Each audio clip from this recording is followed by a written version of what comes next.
merci à notre partenaire, Horizon Lucier.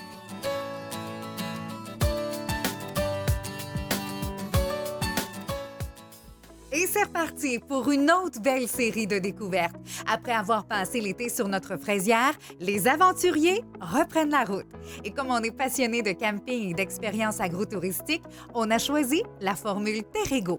Le principe est tout simple. S'arrêter pour une nuit chez des producteurs du terroir pour vivre une expérience vraiment unique. Prenez la route avec nous et préparez-vous à vivre toute une aventure.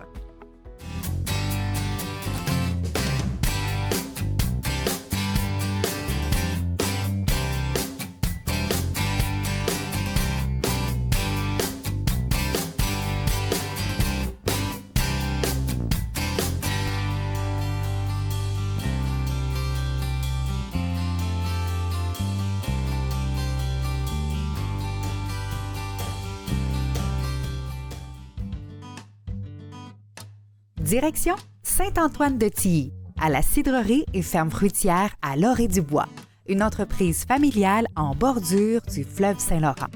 On va rencontrer Jérôme qui a pris la relève de l'entreprise familiale depuis 2013. Sur place, on cultive le bleuet, la poire, des framboises, mais là, c'est le temps des pommes qui débute. Les premières de la saison sont prêtes pour l'autocueillette. On va pouvoir faire nos réserves et goûter aux produits transformés. On a aussi très hâte de voir la grange octogonale. Elle est unique dans la MRC de Lobinière. C'est maintenant le moment d'aller s'installer sur l'un des terrains Terrego aménagés. D'ailleurs, Jérôme et sa famille sont hôtes Terrego depuis plusieurs années. Les terrains sont magnifiques, en bordure du verger et à proximité du fleuve. Vraiment, la vue est magnifique.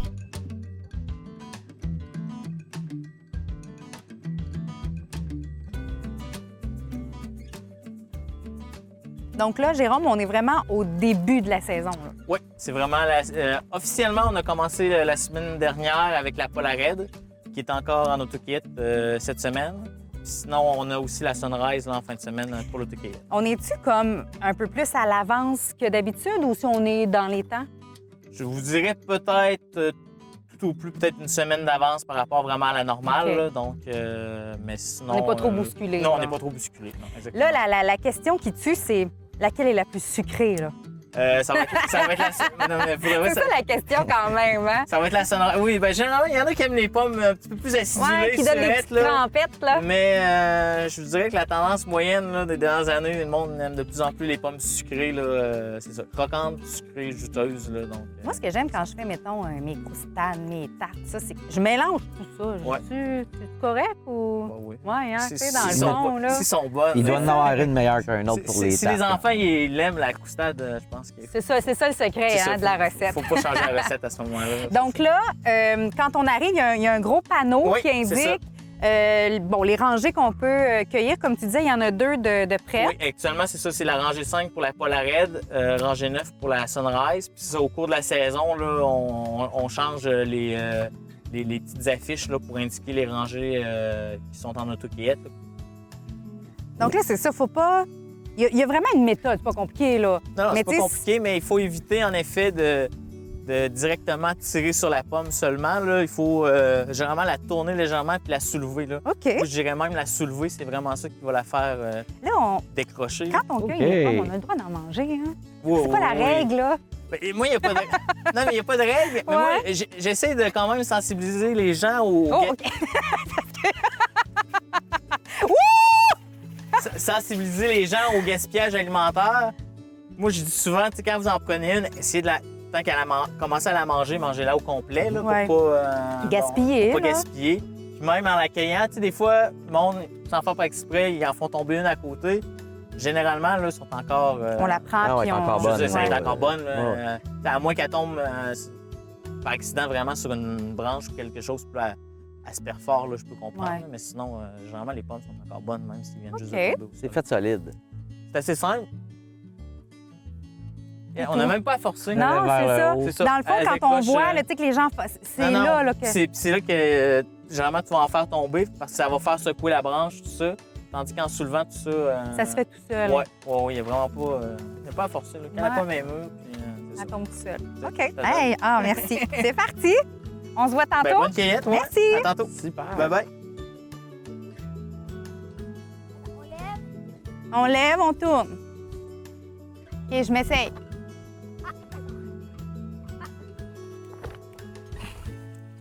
Ouh!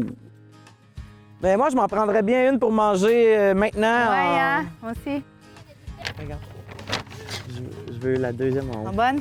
OK?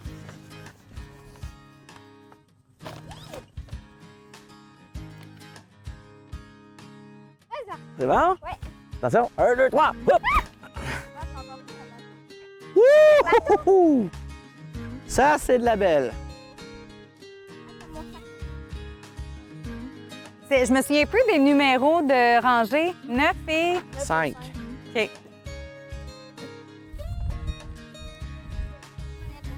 Santé. Ouais, c'est écœurant. C'est ça.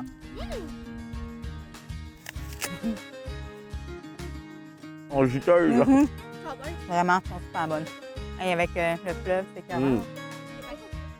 Très, très joli. On dirait que les pommiers finissent dans le fleuve.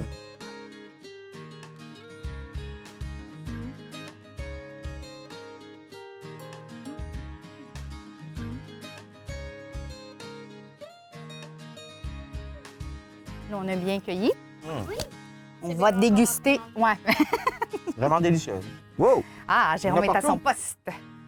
C'est le fun. Cueillir des pommes, c'est relaxant. Ça a Hein? bien été? Ouais, vraiment. Ouais. C'était parfait. Ça fait combien de temps hein, que vous transformez la pomme? En fait, moi, quand j'ai repris de mon père en 2013, j'ai repris la production de cidre, mais mon père avait abandonné la production, malgré qu'il avait gardé les équipements, là, il avait abandonné la production autour de 2008. Puis lui, il avait commencé la production dans les années autour de 98, je OK. crois, si je me rappelle bien. Donc, lorsque j'ai repris en 2013 l'entreprise, j'ai reparti la gamme de produits dans des produits qui étaient semblables un peu à ceux de mon père, mais c'était pas tout à fait les mêmes recettes. Puis là, tranquillement, j'ai élargi la gamme. Là. Donc là, je suis rendu qu'une gamme assez... Oui, vraiment complète. Ouais, c'est ça. On C'est essaie tout, même, on essaie de se limiter là, parce qu'à un moment donné... Ça bouillonne d'idées, Ouais, hein? c'est ça. Les idées manquent pas, mais des fois, à un moment donné, la cuverie a Une capacité. une Ah, c'est capacité. limite. Fait que c'est ça, à ses Tout limites. ça, hein. c'est transformé à la ferme? Oui, c'est ça. C'est toi qui es maître de chai, dans le fond? Oui, Puis, c'est moi qui fait tout. Puis c'est ça, c'est moi qui développe les produits, tout ça. Je suis quand même encadré par j'ai un œnologue qui m'encadre. Là. La pomme, c'est-tu un produit qui est difficile à travailler ou c'est quand de par même. son acidité, tout ça? Oui, elle a ses particularités. Dans ma tête, globalement, je trouve que le cidre est quand même relativement simple comparativement, je pense, au vin ou même à la bière. C'est peut-être un peu moins, je dirais pas moins technique, là, mais on a ses propres, on a des enjeux là, que dans la bière, ils n'ont pas, que dans le vin, on a les mêmes enjeux que dans le vin, mais le vin a quand même ses particularités, principalement le vin rouge, je crois, tout ça. Là. Donc, mais le cidre, non, ça se travaille quand même relativement bien. Quand on là. arrive pour le transformer comme ça, est-ce qu'il y a des variétés de pommes qui se travaillent mieux ou si à ce niveau-là, tout le monde est sur le même pied d'égalité? Non. Principalement, moi, dans mes assemblages, je vais utiliser 5 à 6 pommes. Puis chacun des produits va avoir sa proportion. Mais les 5-6 variétés que j'utilise actuellement, j'utilise principalement la McIntosh, Corkland, Spartan, Liberté, un petit peu d'Honeycrisp parfois. Donc, ça ressemble à ça là, pour les variétés que j'utilise pour le cidre. Donc, chaque cidre va avoir une proportion de l'une ou de plusieurs de ces pommes-là. On va faire un assemblage. On peut commencer par... j'ai le petit à framboise ici pour commencer. Ça, là, dans le fond, la différence, c'est que tes sucres sont plus concentrés dans ton cidre. Ben, la cryoconcentration, en fait, c'est ça. On concentre le sucre puis les arômes. En fait, c'est qu'on va faire geler le jus. On va presser le jus. On va entreposer les pommes à l'automne en chambre froide, standard. On va les presser autour de fin décembre, début janvier, lorsque les gros froids commencent à s'installer. Puis là, on va presser le jus. On va le sortir dehors en cuve, puis c'est le jus qui va geler à l'extérieur, en fait. Hey, tu m'as même pas Non, entendu? non, moi j'ai déclenché ça. Très Les enfants, rafraîchissant. voulez-vous goûter du mou de pomme en attendant? On va goûter le mou de pomme, pomme et framboise, Framboise, d'origine.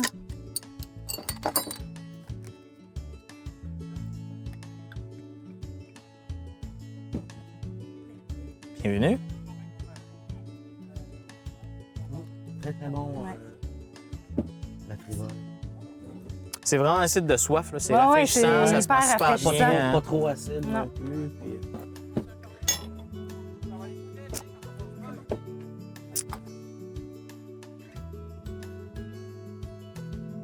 Puis, Jérôme, on voulait absolument prendre quelques minutes pour présenter la pièce qui est derrière nous. C'est assez impressionnant. En tout cas, d'aussi près, là. Ouais. Moi, c'est la première fois que je vois vraiment une grange comme ça, octogonale. C'est assez rare, là. Oui. Je pense qu'il en reste quand même quelques-unes au Québec. Quand on le laisse, si je me trompe pas, il y en a un peu plus. Mais globalement, là, il en reste peut-être, je dirais peut-être 10 à 15 là, au Québec là, qui sont encore debout. Là, donc, Qu'est-ce qui fait qu'on a construit, c'est quoi, ça date de quoi, 1800? 1898, Hi! ouais, pour la construction. J'imagine qu'il y avait un avantage de construire des granges moi, comme ça. ce que j'en ai lu, là, puis c'est sous toute réserve quand même, il y a en fait le fait que le fait qu'elle était ronde, tout ça, les murs se soutiennent très bien les uns avec les autres, donc moins de risque d'effondrement, tout ça. Le vent a tendance plus à la contourner, bien entendu, vu qu'elle est sensiblement ronde. Puis il y a aussi une question, là, l'étable est en bas au niveau de la terre, en fait. Puis chaque côté, il y a les tasseries à foin, plus au-dessus, dans le fenil qu'elle appelle. Donc, ça fait une certaine isolation au courant de l'hiver lorsque le foin est entreposé. C'est brillant, dans le fond, d'avoir Oui. construit ça. Ouais. Ton père qui est toujours là, tu sais, qui Oui. nous a fait la visite de la boutique, ça, on sent une belle fierté aussi parce que, de ce que je comprenais, tu sais, lui aussi, il a eu un cheminement enseignant. Après ça, est arrivé les pommiers, les Ouais. bleuets. Puis là, toi, à un moment donné, tu as levé la main en disant t'as peu, ça m'intéresse aussi. Puis il y a une belle continuité, mais une évolution aussi, hein? Ouais. Puis moi, j'ai eu un cheminement particulier aussi. Là. Je veux dire, je suis parti de. J'ai étudié en informatique. Ensuite, je me suis réorienté vers la cuisine. J'ai travaillé en cuisine comme cuisinier pendant longtemps. Puis ensuite, après ça, je suis allé faire mon cours en agronomie à l'Université Laval. Puis c'est à partir de là, que je commençais à avoir un peu plus d'intérêt à reprendre la ferme. Là. Donc, j'ai décidé, c'est ça. Là. Puis là, tranquillement, on a grandi, on a des projets, tout ça, là, puis diversification des produits, des Exact. cultures aussi. Donc, non, c'est super. Je suis bien content d'avoir repris. Merci de nous avoir accueillis Ça fait chez vous, plaisir. vraiment. Très belle découverte. Santé. santé. Santé. Santé, santé les enfants. Santé.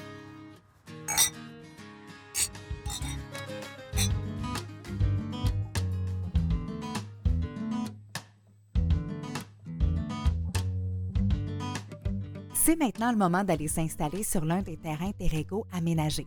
D'ailleurs, Jérôme et sa famille sont hôtes Terrego depuis plusieurs années. Les terrains sont magnifiques, en bordure du verger et à proximité du fleuve. Vraiment, la vue est magnifique.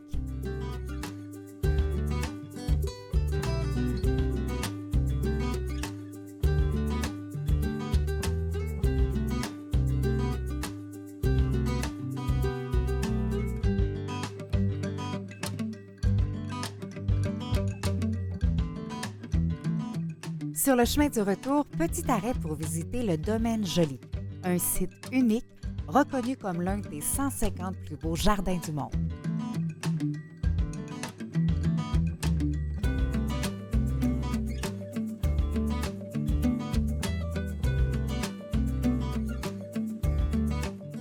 On termine notre séjour dans le Binière comme on l'a commencé, au bord du fleuve. On a adoré. Des belles rencontres, une vue magnifique. J'ai comme l'impression qu'avec toutes les destinations Terrego dans le coin, on va revenir bientôt.